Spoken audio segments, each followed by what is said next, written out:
30 मेला आमरण उपोषण होणार। याच्यामध्ये कोण कोण येणार आहेत मुख्यमंत्र्यांच्या वतीनं मला नाही माहिती, परंतु लाडभाऊ येणार आहेत हे मात्र पक्का आहे। एक आमच्या नजरेत आम्ही गरिबाचे लेकर आहेत, आमची भाषा तशी आहे। आमच्या भाषेत म्हणलं जातं मुख्यमंत्र्यांनी एखाद्या माणसाला पाठवलं किंवा तुम्ही एखादा आमच्याकडे पाठवलं, तुमच्या संपादकानं तुम्हाला आमच्याकडे पाठवणं म्हणजे संपादकानंच पाठवलं आहे, याचा अर्थ असा असतो की तुम्ही तसे येऊ शकत नाहीत। म्हणून देवेंद्र फडणवीस साहेबांकडून ते आलेत म्हणजे ते मुख्यमंत्र्याचं शिष्टमंडळ, 1 असो 2 असो 5 असो 10 असो किती असो, शिष्टमंडळ 100 जणांचं आलं तरी प्रश्न मार्गी लागणार असतं आणि 1 आलं तरी असतं। 100% आम्हाला वाटतं की लाडभाऊच्या माध्यमातून या गोरगरीब मराठा समाजाच्या लेकरांना न्याय मिळेल, या समाजाला न्याय मिळेल। त्यांना समाज लहान नाही आहे, खूप मोठा मराठा समाजाचा मोठा वर्ग या राज्यात आहे आणि 100% ते मार्ग काढतील अशी आम्हाला आशा आहे, अपेक्षा लावून बसलो होतो आता आम्ही। आज सकारात्मक चर्चा होती का? हो, सकारात्मक आता तिथं झाल्यावर कळण होईन का नाही, आमच्याकडून तर सकारात्मकच आहे। आमच्याकडून सकारात्मक किंवा सकारात्मक नसता तर आम्ही काय याला इकडे बोलले असते, मला असं तुम्ही तिकडं झोपा मुंबईतच, बोलवलोच ना आम्ही, कारण आम्हाला गरिबाचं कल्याण करायचं आणि ते करायला तयार आहेत। अडचण काय आहे मला, ते जर 100% मुख्यमंत्र्याकडून मागण्या मंजूर करायला तयार तर मला अडचण काय, मी का सोडू नये, सोडवायला लागलो। आज अगर मांगे पूरी हुई तो आप फिर से अनशन पर बैठेंगे या फिर वो निर्णय स्थगित करेंगे?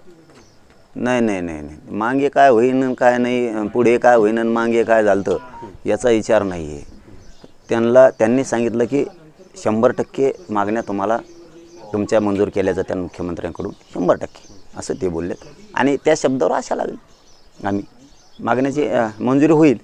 30 मेला आमरण उपोषण होणार। मागण्या जर पूर्ण झाल्यानंतर मग काय गरज आहे, मागण्या पूर्ण झाल्यावर गरज नाही, पण नाही झाल्या तर आमरण उपोषण होणार। का नाही राहणार, माझ्या समाजापेक्षा मला काय मोठं आहे, लाडभाऊला समाजापेक्षा काय मोठं आहे असं तेच म्हणले, ते बी बसणार आहेत माझ्यासंग उपोषणला, तेच म्हणलेत। मी थोडंच बळच बसा म्हणतो त्यांना, बसते पण ते समाजासाठी कोणत्याही टोकाला जायची तयारी त्यांची, ते उपोषणाला बसू शकतात। जाऊ द्या तिकडे योगा काढू तरी वजन कमी होतं थोडं, आपण 2 जण बसू, काय लाडभाऊन मी 2 शेजारीच बसतो बास टाकून। आता सरकार तुमच्यावर उपोषणाला पुन्हा बसण्याची वेळ होती, त्यांचा काय भरोसा, लाडभाऊमुळे वाटतंय नाही बसायची वेळ यायची, पण सरकार म्हणून म्हणत असतात तर त्यांचा काय भरोसा, त्यांच्यावर भरोसा ठेवला नाही मी, म्हणूनच माझ्या समाजाचं कल्याण झालं। त्यांच्यावर भरोसा ठेवला असता आतापर्यंत त्यांनी वासुदेव केला, धनगर समाजाचा आरक्षणाचा बट्ट्याबोळ करून टाकला, सगळा बट्ट्याबोळ केला, बंजारा समाजाच्या आरक्षणाचा सगळा बट्ट्याबोळ करून टाकला, काय नाही ठेवलं। मायक्रो ओबीसीचं आरक्षण सगळा वासुदेव झालेला आहे, काय मिळालं मायक्रो ओबीसीला 45 वर्षात, हे सरकारमुळेच घडलं ना, हे अवघड विषय येतं। त्यामुळे ते पुढं आले की त्या भूमिकेत जात आहेत ते, काहीकडे समाजाचं राजपूत समाजाचं आरक्षणाचं सगळा देवारा करून ठेवला त्यांनी, काय शिल्लक नाही ठेवलं कुठं। सरकार म्हणून सरकारवर नाही विश्वास ठेवत मी, माझा समाज आणि आमच्या लढण्याच्या क्षमतेवरती मी विश्वास ठेवतो, म्हणून जिंकलो आणि गोरगरिबांना देऊ शकलो आहे, नसता हे मिळालंच नसतं। लाडभाऊवरती विश्वास ठेवला हे सत्य। सध्या शेती मशागतीची कामं सुरू आहेत, इंधन टंचाईचा विषय आहे, मुख्यमंत्री पंतप्रधानांनी देशवासियांना इंधन बचतीबाबत आवाहन केलेलं आहे, कसं बघता याकडे तुम्ही? चांगलं आहे, इंधन बचत केली पाहिजे। त्यातच अजून प्रत्येक जिल्हाधिकाऱ्यांनी या ठिकाणी बॉटल आणि कॅनमध्ये डिझेल देण्यास नकार दिलेला आहे, त्यामुळे अनेक शेतकऱ्यांना मोठ्या अडचणी येतात ते म्हणजे शेती मशागतीची।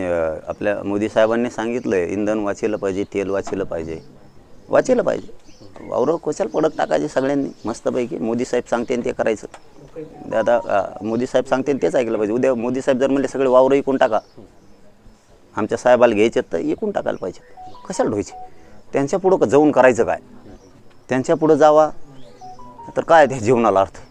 ते म्हणते तसं, ते म्हणले वावरं पडून द्यायचे, ते म्हणले डिझेल घेऊ नका आपण घ्यायचं नाही, ते जर म्हणले तुमच्या मालाला भाव नाही तर आपण म्हणायचं नको देऊ, कांद्याला भाव नाही, मोदी साहेब म्हणते तसंच वागायचं, तेव्हाच गोरगरीब सुखात जगू शकतात, कल्याण होऊ शकतं त्यांचं, त्याशिवाय होऊ शकत नाही। काय तुम्ही सरकार लावतच नाही, मी मोदी साहेबाचं ऐकलं, आव्हानाला प्रतिसाद दिला पाहिजे, ते तेल वाचा म्हणले ना, करत नाही लावलं, का करत तेल लावून, मोदी साहेबाचं पुढे जायचं म्हणलं काय अर्थ आहे, नाही गेलं पाहिजे, तुम्ही नका लावू उद्यापासून। महाराष्ट्रातल्या कुठल्याच जिल्हाधिकाऱ्यांनी निर्बंध काढले, मात्र मराठवाड्यातल्या काही जिल्हाधिकारी कॅनमध्ये डिझेल देण्यास निर्बंध टाकतात। मला म्हणायचं की मोदी साहेब तुम्ही आणि मुख्यमंत्री साहेबांनी असं का वागावं हा मोठा प्रश्न आहे. आणि शेतकऱ्यांनी बी का सावध होऊ नये हा सुद्धा खूप प्रश्न आहे. ते जर आता राखेल तेल डिझेल पेट्रोल मिळू नाही दिलं शेत्या पडक पडणार नाही तर पडून द्यायचं पडक होऊन द्यायचं वाटलं.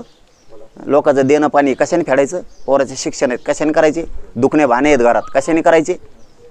आता तुम्ही म्हणतात कॅन्डीत देऊ नका डिझेल, ठराविक जिल्हाधिकारी ठराविक असू नये सगळ्या दुनियात असो. तुम्ही असं म्हणताय की कॅन्डीत देऊ नका, ट्रॅक्टर कुठे शेतात आणि पेट्रोल पंपावर कशावर आणायचं, तो बोच्याने आणायचं हो म्हणा लुटीत हां कशाने आणायचं रे. ट्रॅक्टर बंद पडले शेतात म्हणून कॅन्ड घेऊन आलाय तिथं. तुम्ही कसं वागवायला लागले काय लोकाला, सत्यात आलात म्हणून तुम्हाला वाटन तसं तुम्ही लोकाला वापरायला लागले काय. शेतात बंद पडले ट्रॅक्टर कॅन्डच आणावं लागेल ना. ही कोणची भूमिका आहे तुमची. ते ट्रॅक्टर कसं आणायचं दाखवायला, 7 बारे दाखवा. शेतकऱ्याचा विश्वास उडाला का. तुम्हाला निवडून देताना मतं करताना विचारतोच का आम्ही काही शेतकरी. इतकी द्वेषानं भरलेली भावना असू नये. एकदा सत्यात बसल्या का वाटलो करता शेतकऱ्याचं. आता कोणाचं दुखायला लागलं कसं जायचं, एखाद्याचं अंत्यसंस्कार आहेत कसं जायचं पाहून रावल्याकडं. पोराच्या ॲडमिशनला कसं न्यायचं, पोरं पोरी शाळेत कशा न्यायचे. तुम्ही तर म्हणले 6 महिन्याचे टिपाड भरून ठेवलेत. काय तुम्ही कोणत्या भूमिकेकडे चाललात, काय होणार आहे. शेतकऱ्यांचं वाटलं का करता विनाकारण. काय केलं त्यांनी तुमचं. देश चालवायला तुम्हाला बसवलंय, वाटलं करण्यासाठी नाही बसवलं. सरकारच्या भूमिकांच्या विरोधात जो आहे तो एक वेगळ्या पद्धतीचा गजर केला जातोय. आपण देखील एकीकडे सरकारच्या सगळ्या धोरणांच्या विरोधात आणि भूमिकांविषयी लढत आहात. अशीच एक नव्यानं जी आहे ती कॉक्रोच पार्टी नावाची जी पार्टी आहे तिचा उदय झाला आहे. कसं बघताय आपण एकंदरीत ह्या सोशल मीडियाच्या सगळ्या संग्रामामध्ये. काय झाली पार्टी.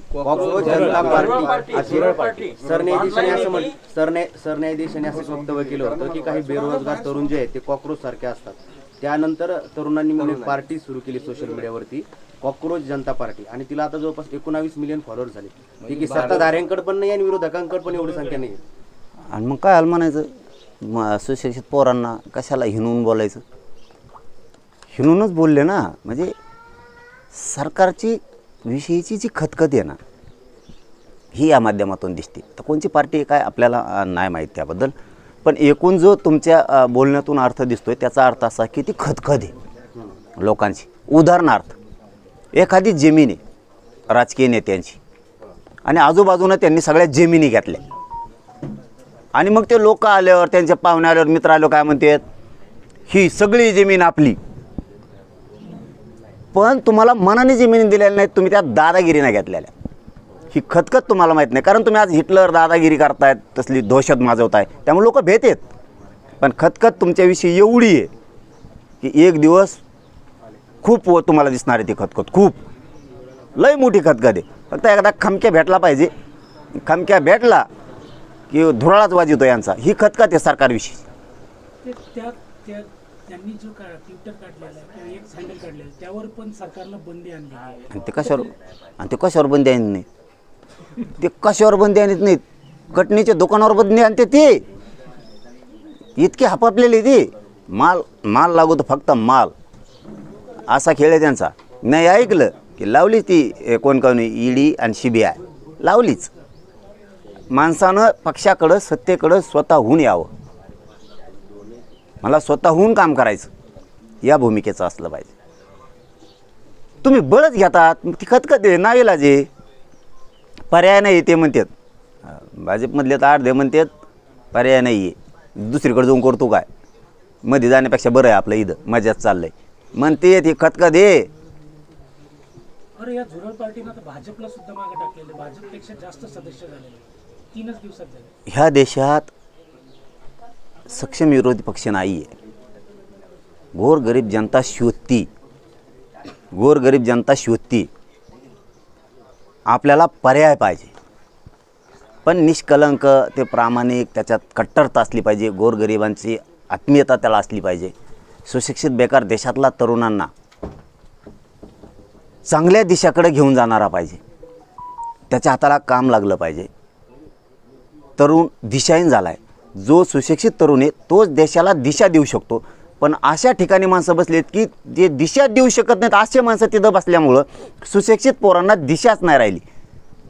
म्हणजे खरे सुशिक्षित त्या ठिकाणी बसले पाहिजेत, ते न बसता हे दुसरेच बसलेत आणि त्यांना ऐकू वाटत नाही सुशिक्षित पोरांचं ज्ञान.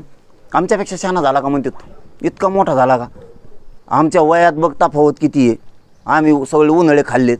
आता उन्हाळे खाल्ले, पैसे खाल्ले, सगळं सरकार खाल्लं, सगळे लोक खाल्ले. ही रोष आहे, प्रचंड रोष आहे आणि एक दिवस खूप मोठी खतखत ही देशात दिसणार आहे. बघा तुम्ही, या खतखतीचं नेतृत्व पुढील काळामध्ये तुमच्या सरकारकडनं होऊ शकतं का? नाही हे बघा, आता पुढचं आत्ताचं काय सांगता येत नाही, काही होऊ शकतं, त्याचं काय सांगता येतं, काही पण होऊ शकतं. लोकांना जर वाटलं की आपण यांच्यात नकोच, आपल्यावरती होणारा अन्याय जाणून घेणाराच पाहिजे, मग त्याच्यात क्षेत्रीय देशावर पसरलेला क्षेत्रीय असेल, देशावर पसरलेला दलित मुस्लिम असेल, देशावरचा ओबीसी असेल, ज्यावेळेस अशा गोरगरिबांना वाटतं की आपल्यावरती अन्याय होतो, आता बस किती दिवस सहन करायचा, त्या दिवशी काही क्रांती होऊ शकते, काही पण ते जनतेनं पण ठरवलं पाहिजे.